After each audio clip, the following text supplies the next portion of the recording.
বন্ধুরা, আমরা যারা নেটওয়ার্ককে শুধুমাত্র একটা বিজনেস ভাবি, আমি তাদের উদ্দেশ্যে বলবো এটা শুধুমাত্র একটা বিজনেস নয়। Doctor APJ Abdul Kalam sir বলেছেন যে এই শতাব্দীতে প্রতিটা ছেলে মেয়ের অবশ্যই নেটওয়ার্ক করা উচিত, কারণ নেটওয়ার্ক তাদের মধ্যে থেকে সেরাটাকে বার করে নিয়ে আসে। আপনারা প্রত্যেকেই জানেন, আমাদের প্রতিটা মানুষ প্রচুর চিন্তা ভাবনা করি, প্রচুর নতুন নতুন আইডিয়াস আমাদের মাথাতে আসে, এটা করলে ভালো হয়, সেটা করলে ভালো হয়, এটা করব। কিন্তু আপনি কি জানেন, ম্যাক্সিমাম 99% আইডিয়াস আমরা শুরুই করে উঠতে পারি না। কেন? আমাদের মধ্যে থাকা ভয়, জড়তা, লোকে কি বলবে, লোকে কি ভাববে, প্রোক্রাস্টিনেশন, কাল করব, এরকম প্রচুর ব্যাপার।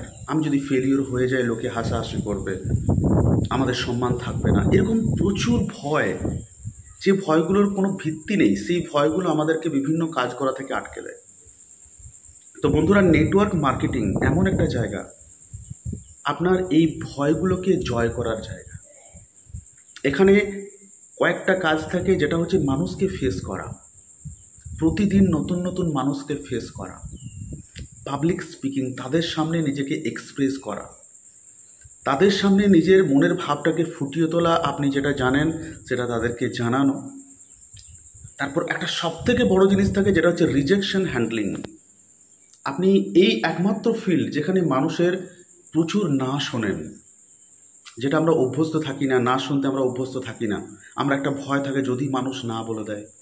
তো এই একটা ফিল্ড যেখানে মানুষ আমাদেরকে নির্দ্বিধায় না বলে এবং সেটা আমরা হাসি মুখে অ্যাকসেপ্ট করি।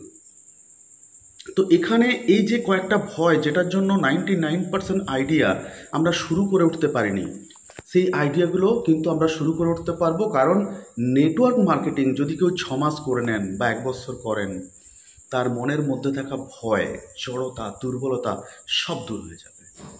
মানে একটা মানুষের প্রপার ডেভেলপমেন্টের জন্য নেটওয়ার্ক মার্কেটিং সব থেকে সঠিক পথ। আপনি পাবলিক স্পিকিং, স্টেজ ফিয়ার, নিজেকে এক্সপ্রেস করা, যে কোনো কাজ শুরু করা, যেগুলো আমরা শুরু করে উঠতে পারতাম না, সেই জড়তাগুলো, সেই ভয়গুলো এখানে টোটালি দূর হয়ে যায়। তো একটা মানুষের যদি টোটাল ট্রান্সফর্ম ঘটাতে হয়, তাহলে বন্ধুরা নেটওয়ার্ক মার্কেটিং এর আগে কিচ্ছু নেই। কারণ আপনার যারা স্কুল কলেজে পড়াশুনো করেছি, সেখানে গতানুগতিকভাবে সারা বছর পড়াশুনো করো, তারপর পরীক্ষা, সেখানে আমাদের পার্সোনাল ডেভেলপমেন্টের কোনো জায়গা থাকে না। তাই নেটওয়ার্ক মার্কেটিংকে আমি স্পেশালি বলতে পারি যেটা শুধুমাত্র একটা বিজনেস, একটা প্রফেশন, একটা স্বপ্ন পূরণের জায়গা। তার থেকেও বড় জিনিস আমাদের ভয়, জড়তা, দুর্বলতা কাটানোর একটা জায়গা। প্রতিটা মানুষের মধ্যে একটা ট্রু চ্যাম্পিয়ন লুকিয়ে থাকে, প্রতিটা মানুষের মধ্যে। সঠিক পরিস্থিতিতে পড়লে সেই চ্যাম্পিয়নটা জেগে ওঠে। একটা জিনিস খেয়াল রাখবেন, আমরা কখনোই আমাদের কমফোর্ট জোনে গ্রো করতে পারি না। কমফোর্ট জোন অর্থাৎ যেখানে কোনো রিজেকশন আসে না, যেখানে কোনো ফেলিওর আসে না, যেখানে কোনো ব্যর্থতা আসে না, যেখানে কোনো বাধা আসে না। যেমন আমাদের বাড়ি, এটা আমাদের কমফোর্ট জোন। আমি যেখানে বন্ধুদের সাথে বসে আড্ডা দিই, গল্প করি, সেটা আমাদের কমফোর্ট জোন। সেখানে আমাকে বাধা দেওয়ার কেউ নেই, আটকানোর কেউ নেই, আমাকে রিজেক্ট করার কেউ নেই, আমি অস্বস্তিকর পরিস্থিতির মধ্যে পড়ি না। এগুলোকে কমফোর্ট জোন বলে।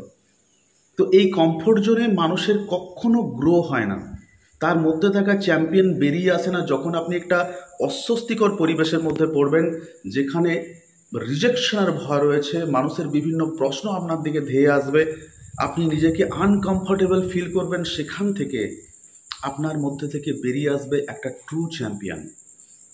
আজকে পৃথিবীতে যারা সাকসেসফুল হয়েছেন, অনেক বড় বড় টপ যাদেরকে দেখতে পাচ্ছেন, তারাও আমার আপনার মতো সাধারণ মানুষ। তারা শুধুমাত্র নিজের মধ্যে থাকা সত্যিকারের চ্যাম্পিয়নটাকে খুঁজে পেয়েছেন। তো যদি আপনিও আপনার মধ্যে থাকা সত্যিকারের চ্যাম্পিয়নটা খুঁজতে চান, তাহলে কিন্তু আপনাকে নেটওয়ার্ক মার্কেটিং অবশ্যই করতে হবে। যেমন আমি একটা ছোট্ট এক্সাম্পল দিই, আমরা রামায়ণ প্রত্যেকেই দেখেছি। ওখানে হনুমানের কথা, মহাবলী হনুমানের কথা আমরা প্রত্যেকেই শুনেছি। কিন্তু মহাবলী হনুমান, যখন তাকে বলা হলো তুমি 1 লাফে সমুদ্র পেরিয়ে গিয়ে সীতামায়ের খবর নিয়ে এসো, উনি নিজেই জানতেন না উনি এটা পারবেন, ওনার মধ্যেই ক্ষমতাটা রয়েছে। তো ওই পরিস্থিতিতে না পড়লে উনি কিন্তু ওই কাজটা করতেন না, এবং নিজের ক্ষমতা উনি নিজেই বুঝতে পারতেন না। আপনি একটা জিনিস ভাবুন, মুকেশ আম্বানি, তার পিতা ধীরুভাই আম্বানি, উনি সাধারণ একটা পেট্রোল পাম্পের কর্মচারী ছিলেন, অর্থাৎ ব্যাংক ব্যালেন্স জিরো, এবং পড়াশুনো 8 পাস, ক্লাস 9-এ উনি ফেল করেছিলেন। তো সেই মানুষটা যখন মারা গেলেন, তার ব্যাংক ব্যালেন্স, তার ইনকাম 4 লক্ষ কোটি টাকা, ভারতবর্ষের রিচেস্ট পারসন। কীভাবে সম্ভব? একটা পেট্রোল পাম্পের সাধারণ কর্মচারী, যার ব্যাংক ব্যালেন্স জিরো, যার পড়াশুনো জিরো, কিন্তু তিনি যখন মারা গেলেন ভারতবর্ষের richest person. How is it possible? কারণ তিনি নিজের মধ্যে থাকা ট্রু চ্যাম্পিয়নটাকে খুঁজে পেয়েছিলেন, সেই জন্য তাকে আটকানো যায়নি। তো আপনার মধ্যেও লুকিয়ে আছে একজন সত্যিকারের চ্যাম্পিয়ন। আপনি যদি তাকে খুঁজে পেতে চান, আপনি যদি তাকে জাগাতে চান, তাহলে অবশ্যই আপনাকে করতে হবে নেটওয়ার্ক মার্কেটিং। কারণ এখানে আপনার মধ্যে থাকা ভয়, জড়তা, দুর্বলতা, টেনশন, এইগুলো একদম টোটালি 100% দূর হয়ে যাবে। আপনি হয়ে যাবেন একজন সম্পূর্ণ মানুষ, যে কাউকে ভয় পায় না, যে নিজেকে এক্সপ্রেস করতে ভয় পায় না, নতুনভাবে কাজ শুরু করতে ভয় পায় না। নতুন একটা আইডিয়া, সেই কাজটা শুরু করতে সে একদিনও ভাববে না, তার মধ্যে কোনো প্রোক্রাস্টিনেশন নেই যে কাল করব, বা এই গরমটা পেরিয়ে যাক, বর্ষাটা পেরিয়ে যাক। না, সে জানে আপনি যখন নেটওয়ার্ক করবেন আপনি সময়ের গুরুত্ব বুঝতে পারবেন। আপনি যখন নেটওয়ার্ক করবেন আপনি আপনার শরীরের ভ্যালু বুঝতে পারবেন। অর্থাৎ একটা মানুষকে কমপ্লিট ট্রান্সফর্ম, কমপ্লিট চেঞ্জ যদি করতে হয়, তাহলে অবশ্যই তাকে নেটওয়ার্ক মার্কেটিং করতে হবে, যেখানে বিনামূল্যে আপনি খুঁজে পাবেন আপনার মধ্যে লুকিয়ে থাকা একটা হিরো, একটা চ্যাম্পিয়ন, একটা ট্রু জিনিয়াসকে, যে এই পৃথিবী জয় করার জন্য এসছে।